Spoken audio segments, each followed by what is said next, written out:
Hello everyone, welcome to my YouTube channel.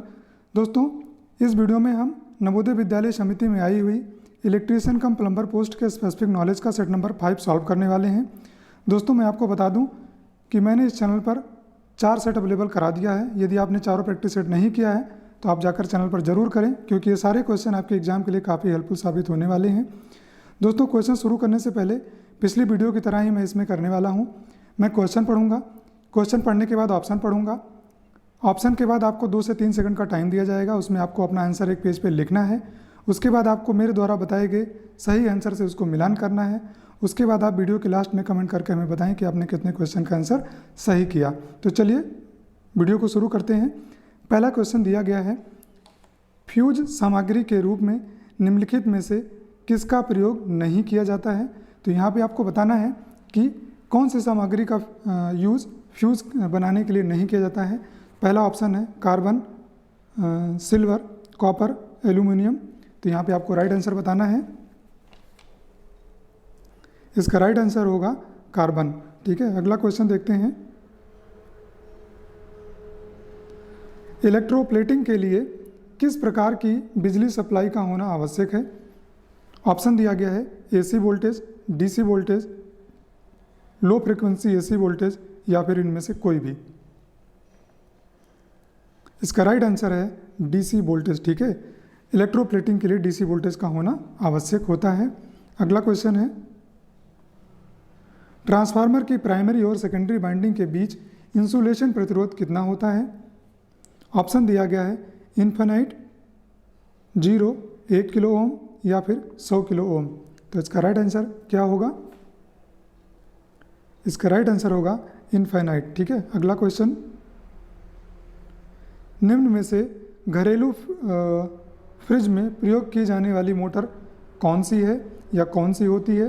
तो यहाँ पे ऑप्शन दिया गया है universal motor, DC series motor, single phase induction motor, और चौथा ऑप्शन यहाँ पे नीचे है, आप देख सकते हैं, सिंक्रोनस मोटर।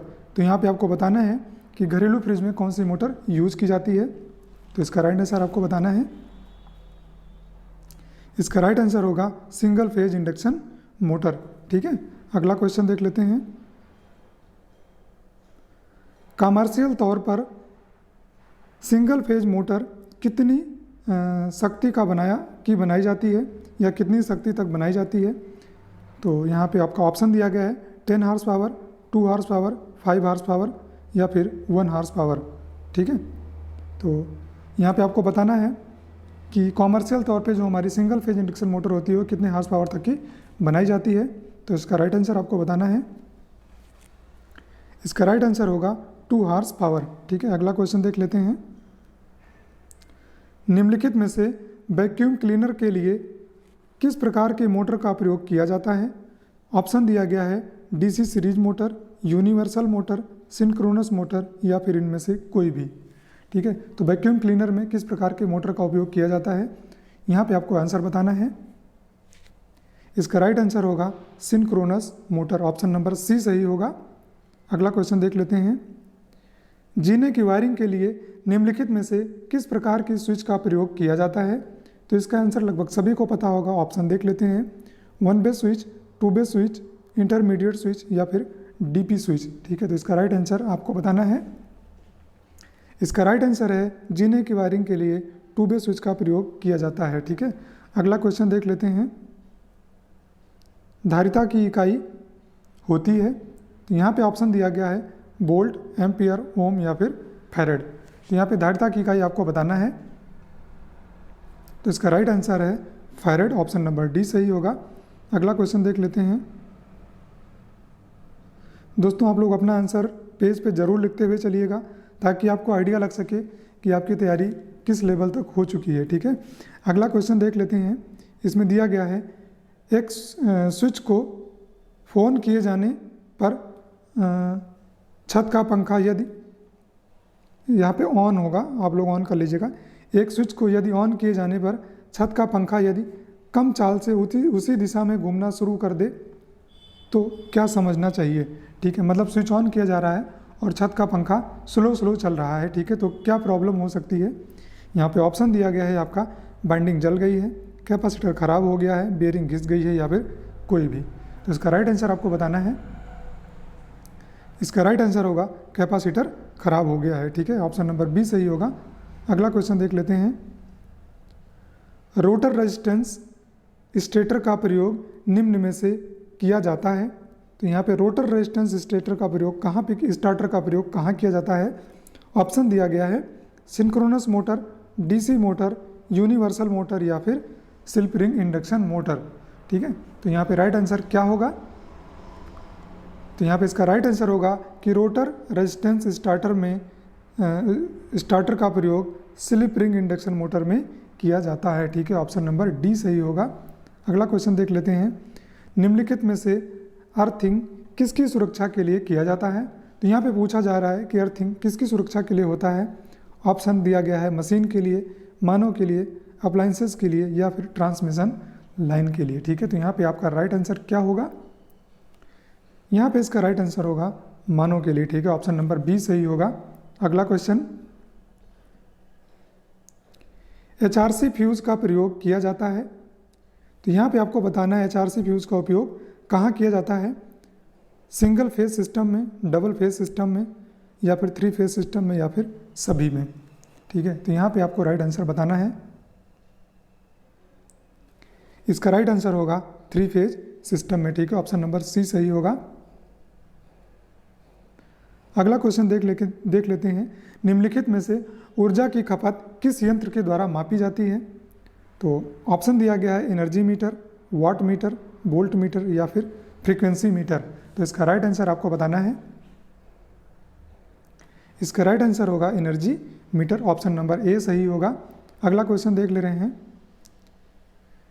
3 फेज सिस्टम में प्रयोग करना चाहिए, ठीक है। 3 फेज सिस्टम में क्या प्रयोग करना चाहिए? ऑप्शन दिया गया single earthing, double earthing, triple earthing या फिर कोई भी।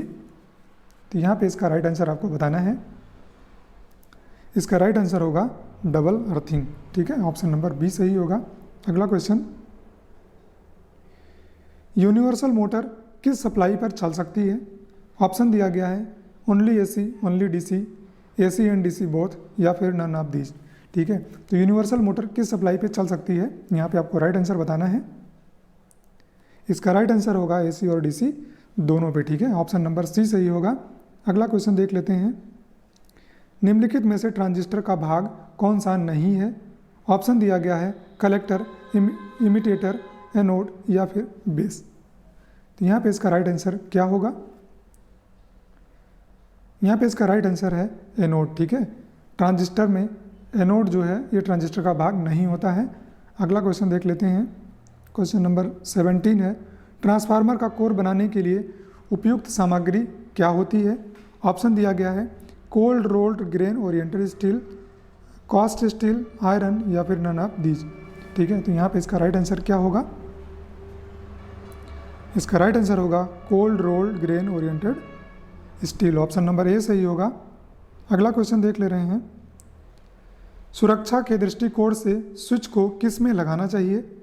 ऑप्शन दिया गया है neutral power, phase power, earth wire या फिर इनमें से कोई नहीं, ठीक है। तो यहाँ पे इसका राइट आंसर आपको बताना है कि स्विच जो होती है वो सुरक्षा के दृष्टिकोण से किस में लगी होती है। तो यहाँ पे इसका राइट आंसर है फेज वायर या फिर लाइव वायर में, ठीक है। ऑप्शन नंबर बी सही होगा। अगला क्वेश्चन देख ले रहे हैं। निम्नलिखित में से एसी धारा को डीसी में परिवर्तित करता है। एसी धारा को डीसी में कौन परिवर्तित करता है? यहाँ पे बताना है आपको। इन्वर्टर, ट्रांसफार्मर, रेक्टिफायर या फिर ट्रांसफार्मर। एसी को डीसी में कौन कन्वर्ट करता है? ठीक है। क्वेश्चन नंबर 19, इसका राइट आंसर आपको बताना है। तो यहाँ पे इसका राइट आंसर है रेक्टिफायर, ठीक है। अगर बात किया जाए डीसी को एसी में कौन कन्वर्ट कर रहा है तो आपका आंसर हो जाएगा इन्वर्टर, ठीक है। लेकिन यहाँ पे इसका राइट आंसर होगा रेक्टिफायर। एसी को डीसी में कन्वर्ट करने की युक्ति है। अगला क्वेश्चन देख ले रहे हैं। निम्नलिखित में से सर्विस लाइन में प्रयोग के लिए किस प्रकार के खंभे को प्राथमिकता दी जाती है? सर्विस लाइन के लिए कौन सा खंभा यूज़ किया जाता है या प्राथमिकता दी जाती है? ऑप्शन दिया गया है iron pole, wooden pole, steel pole या फिर आरसीसी पोल, ठीक है। तो यहाँ पे आपको राइट आंसर बताना है। इसका राइट आंसर है आरसीसी ठीक है, आरसीसी पोल। अगला क्वेश्चन देख ले रहे हैं। स्वस्थ व्यक्ति के शरीर का प्रतिरोध कितना होता है, या स्वस्थ व्यक्ति का शारीरिक प्रतिरोध कितना होता है। ऑप्शन दिया गया है 1 kilo ohm, 10 kilo ohm, 0.5 kilo ohm या फिर 1.5 किलो ओम। इसका राइट आंसर आपको बताना है। इसका राइट आंसर है 1 किलो ओम। ठीक है, ऑप्शन नंबर ए सही होगा। अगला क्वेश्चन देख लेते हैं। स्वचालित स्टार डेल्टा स्टार्टर में कितने कॉन्टैक्टर का उपयोग किया जाता है। ऑप्शन दिया गया है 1, 2, 3 या फिर 4। यहाँ पे आपको राइट आंसर बताना है। इसका राइट आंसर है 3 कॉन्टैक्टर्स। ठीक है, ऑप्शन नंबर सी सही होगा। अगला क्वेश्चन है, थर्मल रिले निम्नलिखित में से किस सिद्धांत पर कार्य करता है। ऑप्शन दिया गया है mechanical effect, heating effect, radiation effect या फिर केमिकल इफेक्ट। ठीक है, तो थर्मल रिले किस सिद्धांत पर कार्य करता है, इसका राइट आंसर आपको बताना है। इसका राइट आंसर है हीटिंग इफेक्ट। ठीक है, थर्मल रिले जो होता है वो हीटिंग इफेक्ट पर कार्य करता है। अगला क्वेश्चन देख ले रहे हैं। 2 वे सिंगल पोल स्विच निम्नलिखित के कनेक्शन को कंट्रोल करता है। तो जो आपका 2 वे सिंगल पोल स्विच होता है वो किसके कनेक्शन को कंट्रोल करता है। ऑप्शन दिया गया है 1 wire to 2 position, 1 wire to 1 position, 2 wire to 2 position या फिर ऑल। तो इसका राइट आंसर आपको बताना है। इसका राइट आंसर है 1 वायर टू 2 पोजीशन। ठीक है, ऑप्शन नंबर ए सही होगा। अगला क्वेश्चन, एल्यूमिनियम सोल्डर का गलनांक कितना होता है।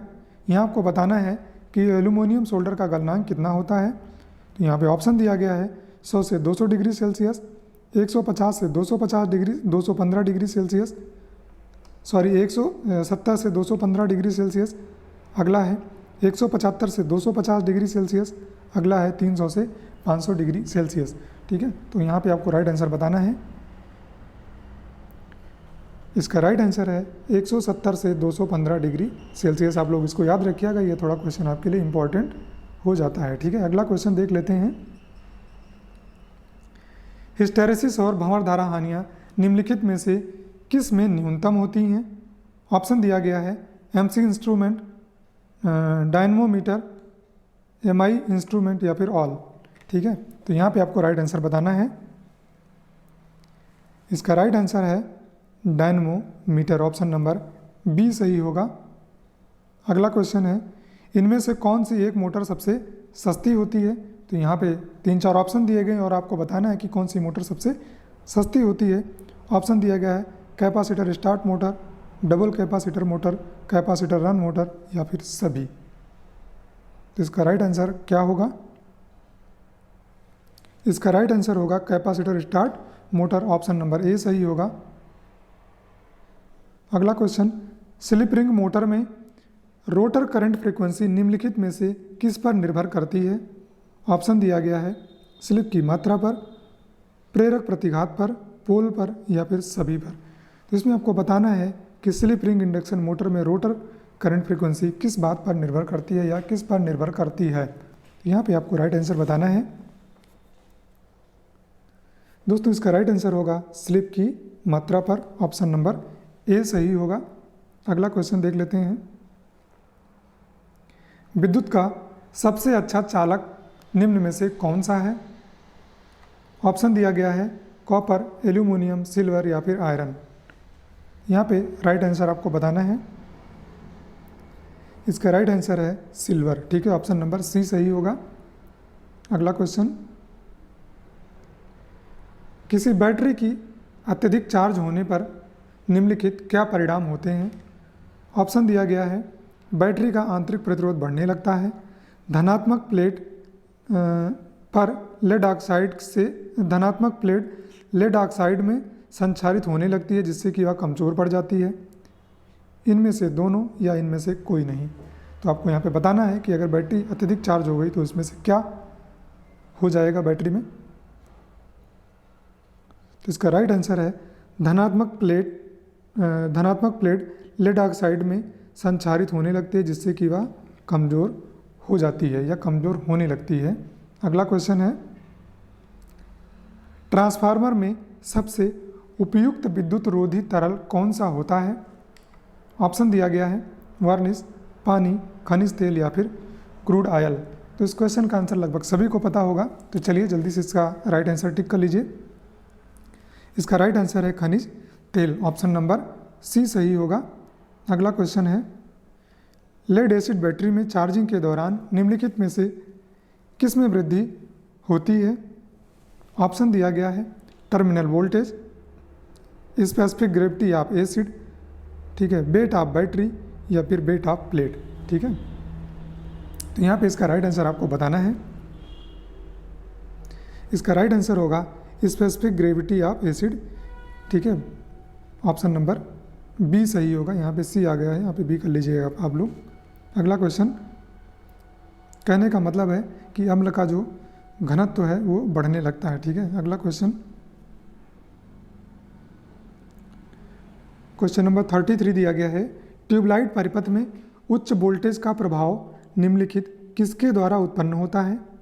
ऑप्शन दिया गया है चोक, स्टार्टर, ग्लास ट्यूब या फिर इलेक्ट्रोलाइट। यहाँ पे आपको राइट आंसर बताना है। इसका राइट आंसर है चोक में। ठीक है, ट्यूबलाइट परिपथ में सबसे उच्च वोल्टेज का जो प्रभाव होता है वो चोक के द्वारा उत्पन्न होता है। अगला क्वेश्चन देख लेते हैं। क्वेश्चन नंबर 34 दिया गया है, किसी ऑटोमोबाइल का इग्निशन कॉयल किस रूप में कार्य करता है? ऑप्शन दिया गया है step up transformer, rectifier, converter या फिर करंट ट्रांसफार्मर। तो इसका राइट आंसर आपको बताना है। इसका राइट आंसर है कि जो हमारी ऑटोमोबाइल का इग्निशन कॉयल होता है वो स्टेप अप ट्रांसफार्मर के रूप में कार्य करता है। अगला क्वेश्चन है, बिजली के बल्ब का फिलामेंट किस चीज़ का बना होता है? ऑप्शन दिया गया है लोहा, तांबा, नाइक्रोम या फिर टंगस्टन। इसका राइट आंसर आपको बताना है। इसका राइट आंसर है टंगस्टन, ऑप्शन नंबर डी सही होगा। अगला क्वेश्चन है, निम्नलिखित में से किस वर्ग के इंसुलेटिंग मटेरियल सबसे अधिक तापमान सह सकते हैं? ऑप्शन दिया गया है ए वर्ग, बी वर्ग, सी वर्ग या फिर ई वर्ग। ठीक है, तो किस वर्ग के इंसुलेटिंग मटेरियल सबसे अधिक तापमान सह सकते हैं? इसका राइट आंसर आपको बताना है। इसका राइट आंसर होगा सी वर्ग, ऑप्शन नंबर सी सही होगा। क्योंकि यहाँ पे जो ए वर्ग होता है, ए वर्ग के जो इंसुलेटिंग मटेरियल होते हैं उनका तापमान होता है 105 डिग्री सेल्सियस। बी वर्ग की अगर हम बात करें तो बी वर्ग का 130 डिग्री सेल्सियस होता है। सी वर्ग की अगर हम बात करें तो सी वर्ग का तापमान 180 डिग्री सेल्सियस होता है। और ई वर्ग की अगर हम बात करें तो ई वर्ग का जो तापमान होता है वो 120 डिग्री सेल्सियस होता है। तो यहाँ पे जो राइट आंसर होगा वो आपका सी ही सही होगा। ठीक है, सबसे कम की अगर बात करें तो ए होगा। ठीक है, अगला क्वेश्चन देख लेते हैं। क्वेश्चन नंबर 37 दिया गया है कि रेलवे और वायुयान के कोच में बिजली के खंभों, बिजली और पंखों के लिए पावर सप्लाई क्या होती है? तो वायुयान और रेलवे कोच में जो बिजली और पंखे लगे होते हैं उनमें कौन सी सप्लाई होती है? एसी सप्लाई, डीसी सप्लाई, दोनों या फिर कोई भी हो सकती है। यहाँ पे आपको राइट आंसर बताना है। तो इसका राइट आंसर है डीसी सप्लाई। ठीक है, अगर हम वोल्टेज की बात करें तो 110 वोल्ट। ठीक है, अगला क्वेश्चन, यदि कोई सीरीज पर दिया गया है तो निम्नलिखित में से क्या समान होगा? ठीक है, मतलब यहाँ पे कोई सीरीज सर्किट दी गई है। यहाँ पे थोड़ा सा क्वेश्चन में मिस्टेक हो गया है। कोई सीरीज सर्किट दी गई है, ठीक है, तो उसमें से पूछा गया है कि इसमें से कौन सी चीज़ होगी जो समान होगी। ठीक है, तो पावर, वोल्टेज, करंट या फिर रेजिस्टेंस। आपको सही ऑप्शन बताना है कि किसी सीरीज सर्किट में कौन सी चीज़ इसमें से इक्वल होगी या समान होगी। ठीक है, तो इसका राइट आंसर आपको बताना है। इसका राइट आंसर है करंट। ठीक है, ऑप्शन नंबर सी सही होगा। अगला क्वेश्चन है, क्वेश्चन नंबर 39 दिया गया है, करंट ट्रांसफार्मर के प्राइमरी वाइंडिंग में टर्न की संख्या आमतौर पर क्या होती है? तो जो हमारा करंट ट्रांसफार्मर होता है उसमें प्राइमरी टर्न जो होते हैं उनकी संख्या कितनी होती है आपको बताना है। ऑप्शन दिया गया है 100 से 500, 1 से 5, 1000 से 500 या फिर 100। तो यहाँ पे आपको राइट आंसर बताना है। इसका राइट आंसर है 1 से 5 टर्न होते हैं, ऑप्शन नंबर बी सही होगा। अगला क्वेश्चन देख लेते हैं। एक पावर फैक्टर मीटर में होते हैं, एक पावर फैक्टर मीटर में क्या होते हैं? 1 control spring, 2 control spring, 3 control spring या फिर नो कंट्रोल स्प्रिंग। ठीक है, तो यहाँ पे आपको राइट आंसर बताना है। यहाँ पे राइट आंसर क्या होगा? तो यहाँ पे राइट आंसर जो है आपका वो होगा नो कंट्रोल स्प्रिंग। ठीक है, उसमें कोई भी कंट्रोल स्प्रिंग नहीं होती है। अगला क्वेश्चन देख लेते हैं। क्वेश्चन नंबर 40 दिया गया है। 41 है, किसी सिंगल फेज मोटर में सबसे आम बाइंडिंग कौन सी होती है? तो सिंगल फेज मोटर में सबसे आम बाइंडिंग कौन सी होती है? ऑप्शन दिया गया है concentric binding, diamond binding, distributed binding या फिर कोई भी। ठीक है, तो सिंगल फेज मोटर में कौन सी बाइंडिंग आम होती है? ठीक है, या कौन सी सबसे आम बाइंडिंग होती है? इसका राइट आंसर आपको बताना है। इसका राइट आंसर होगा कंसेंट्रिक बाइंडिंग। ठीक है, ऑप्शन नंबर ए सही होगा। अगला क्वेश्चन देख लेते हैं। तापमान की व्यवहारिक इकाई क्या होती है? कैलोरी, न्यूटन, जूल या फिर सेंटीग्रेड? इसका राइट आंसर आपको बताना है।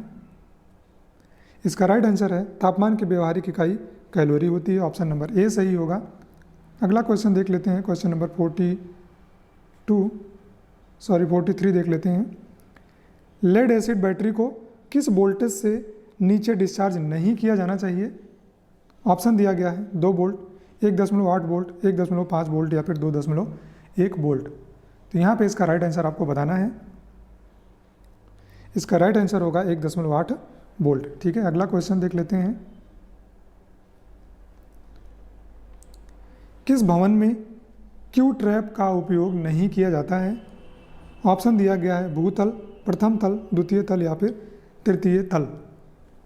यहाँ पे आपको राइट आंसर बताना है। ये क्वेश्चन प्लम्बर से संबंधित है। यहाँ पे इसका राइट आंसर है भूतल। ठीक है, ऑप्शन नंबर ए सही होगा। अगला क्वेश्चन देख लेते हैं। निम्नलिखित में से क्या एक भवन से अपशिष्ट जल का एक साधारण कलेक्टिंग पॉइंट है? ऑप्शन दिया गया है cross pool, trap, bent pipe या फिर हॉपर। ठीक है, तो इसका राइट आंसर आपको बताना है। इसका राइट आंसर है क्रॉस पूल। ठीक है, अगला क्वेश्चन है विशिष्ट ऊष्मा क्षमता में सर्वाधिक होती है। यहाँ पे पूछा जा रहा है कि विशिष्ट ऊष्मा क्षमता किस में सबसे ज़्यादा होती है? ठीक है, यहाँ पे ऊष्मा आप लोग कर लीजिएगा, हीटिंग यहाँ पे। तो विशिष्ट ऊष्मा जो होती है वो क्षमता किस चीज़ में सबसे ज़्यादा होती है? जस्ते में, जल में, तेल में या फिर इस्पात में? ठीक है, तो यहाँ पे आपको राइट आंसर बताना है। इसका राइट आंसर होगा जल में, ऑप्शन नंबर बी सही होगा। आप लोग कंफ्यूज मत होइएगा, ठीक है, ऑयल को लेके, क्योंकि यहाँ पे ऑप्शन आपका जल ही होगा। ठीक है, अगला क्वेश्चन है निम्नलिखित में से क्या तापमान को एक निश्चित मान पर सेट कर देता है ताकि जल उस मान से अधिक गर्म ना हो? ठीक है, तो इसमें से आपको बताना है कि इसमें से कौन सी ऐसी चीज़ है जो तापमान को एक निश्चित मान पर सेट कर देती है और सेट करने के बाद ताकि जल जो है वो जिस पर सेट किया गया उससे ज़्यादा गर्म ना हो। ऑप्शन दिया गया है थर्मोकपल, थर्मोमीटर या फिर थर्मोस्टेट या फिर रेडिएटर। ठीक है, तो यहाँ पे आपको राइट आंसर बताना है। तो इसका राइट आंसर है थर्मोस्टेट। ठीक है, ऑप्शन नंबर सी सही होगा। अगला क्वेश्चन देख लेते हैं। इसमें से क्या गीजर को बंद कर ऊर्जा को बचाता है एवं उसे जलने से बचाता है? ठीक है, ऑप्शन दिया गया है auto cut, thermostat, safety valve या फिर इनमें से कोई भी। इसका राइट आंसर आपको बताना है। इसका राइट आंसर होगा auto cut, option number A सही होगा। अगला क्वेश्चन है सौर ताप प्रणाली में निम्नलिखित में से किसका उपयोग छोटे टैंकों के लिए किया जाता है? ऑप्शन दिया गया है copper, mild steel, cast steel या फिर जिंक। तो यहाँ पे आपको राइट आंसर बताना है। इसका राइट आंसर होगा माइल्ड स्टील। ठीक है, सौर ताप प्रणाली में छोटे टैंकों के लिए माइल्ड स्टील का उपयोग किया जाता है। अगला क्वेश्चन, क्वेश्चन नंबर 50 दिया गया है, निम्नलिखित में से किसका उपयोग एसी पाइपों के उत्पादन में नहीं किया जाता है? ऑप्शन दिया गया है मिट्टी, सिलिका, पोर्टलैंड सीमेंट या फिर फाइबर। यहाँ पे आपको राइट आंसर बताना है। तो यहाँ पे इसका राइट आंसर होगा मिट्टी। मिट्टी की पाइप का उपयोग एसी पाइपों के उत्पादन में नहीं किया जाता है। ठीक है, अगला क्वेश्चन देख लेते हैं। निम्नलिखित में से किस ज्वाइंट को यूनिवर्सल ज्वाइंट के नाम से जाना जाता है? ऑप्शन दिया गया है flexible joint, collar joint, group joint या फिर यूनियन ज्वाइंट। ठीक है, तो ऐसा कौन सा ज्वाइंट है जिसको यूनिवर्सल ज्वाइंट के नाम से जाना जाता है? यहाँ पे आपको राइट आंसर बताना है। इसका राइट आंसर है flexible joint, option number A सही होगा। अगला क्वेश्चन देख लेते हैं। मिरर टेस्ट एवं बॉल टेस्ट क्या जांचने हेतु किया जाता है? ऑप्शन दिया गया है पाइप का संरेखण या फिर अलाइनमेंट, पाइप के जोड़ की शुद्धता, पाइप बेंडिंग या फिर पाइप की आंतरिक सतहों की चिकनाहट। ठीक है, तो यहाँ पे आपको राइट आंसर बताना है। यहाँ पे इसका राइट आंसर होगा पाइप का अलाइनमेंट या फिर पाइप का संरेखण। ठीक है, ऑप्शन नंबर ए सही होगा। मिरर टेस्ट या बॉल टेस्ट किया जाता है पाइप का संरेखण या अलाइनमेंट जांचने के लिए। ठीक है, अगला क्वेश्चन देख लेते हैं। क्वेश्चन नंबर 53 है, निम्नलिखित में से क्या स्टफिंग बॉक्स स्क्रू के आसपास से पानी बहने का एक कारण है? ऑप्शन दिया गया है ग्लैंड नट ढीला हो, स्टफिंग बॉक्स पैकिंग सूखा हो, स्पिंडल मुड़ा हो, स्पिंडल बुरी तरह घिस गया हो। ठीक है, तो यहाँ पे आपको राइट आंसर बताना है। इसका राइट आंसर है ग्लैंड नट ढीला हो। ठीक है, अगला क्वेश्चन देख लेते हैं। यहाँ पे एक सिंबल दिया गया है, ये प्लम्बिंग का सिंबल है। पूछा गया है कि ये किस चीज़ का सिंबल है? ठीक है, ये सिंबल क्या दर्शाता है? तो आपको बताना है। ये सिंबल जो आपको यहाँ पे आप देख सकते होंगे, ये सिंबल किस चीज़ का है? गर्म पानी का, ठंडे पानी का, गैस पाइप का या फिर बेंट पाइप का? ये क्वेश्चन इंपॉर्टेंट है, आप लोग याद रखिएगा। तो यहाँ पे इसका राइट आंसर क्या होगा? इसका राइट आंसर है ये सिंबल ठंडे पानी का है। ठीक है, ऑप्शन नंबर बी सही है। अगला क्वेश्चन देख लेते हैं। पानी के नल का दूसरा नाम क्या है? ठीक है, पानी के नल को हम दूसरे नाम से किस नाम से जानते हैं? Big cock, stop cock, angle cock या फिर कॉक? ठीक है, यहाँ पे आपको राइट आंसर बताना है। इस क्वेश्चन को हमने प्लम्बर वाली सीरीज़ में कराया था, तो उम्मीद है कि आपने वो सीरीज़ देखी होगी, और नहीं देखी है तो आप प्लम्बर के सभी क्वेश्चन जाके देख लें, उसी में से क्वेश्चन आपके पूछे जाएंगे। ठीक है, तो यहाँ पे आपको राइट आंसर बताना है। इसका राइट आंसर है बिग कॉक। ठीक है, ऑप्शन नंबर ए सही होगा। अगला क्वेश्चन देख लेते हैं। पंप और आउटलेट के बीच ऊर्ध्वाधर दूरी क्या होती है? ऑप्शन दिया गया है section head, delivery head, prime head या फिर टोटल हेड। ठीक है, तो यहाँ पे आपको राइट आंसर बताना है, इसको क्या कहते हैं। इस क्वेश्चन को भी हमने प्लम्बर वाले सीरीज में कराया है। इसका राइट आंसर है, इसको डिलीवरी हेड बोलते हैं, ऑप्शन नंबर बी सही होगा। अगला क्वेश्चन देख लेते हैं। किस प्रकार के सेंट्रीफ्यूगल पंप को प्राइमिंग की आवश्यकता नहीं होती है? क्वेश्चन दिया गया है monocoque pump, monoblock pump, jet pump, ठीक है, क्रेडल पंप या फिर सबमर्सिबल पंप। ठीक है, तो किस प्रकार के सेंट्रीफ्यूगल पंप को प्राइमिंग की आवश्यकता नहीं होती है? तो यहाँ पे आपको राइट आंसर बताना है। इसका राइट आंसर होगा सबमर्सिबल पंप। ठीक है, ऑप्शन नंबर डी सही होगा। अगला क्वेश्चन देख लेते हैं। किस पंप में पिस्टन होता है जो कि पंपिंग के लिए सिलेंडर में चलता है? यहाँ पे बताना है आपको कि कौन सा ऐसा पंप है जिसमें पिस्टन होता है और पंपिंग के लिए सिलेंडर में चलता है। ऑप्शन दिया गया है centrifugal pump, reciprocating pump, rotary pump या फिर बूस्टर पंप। ठीक है, तो यहाँ पे आपको राइट आंसर बताना है।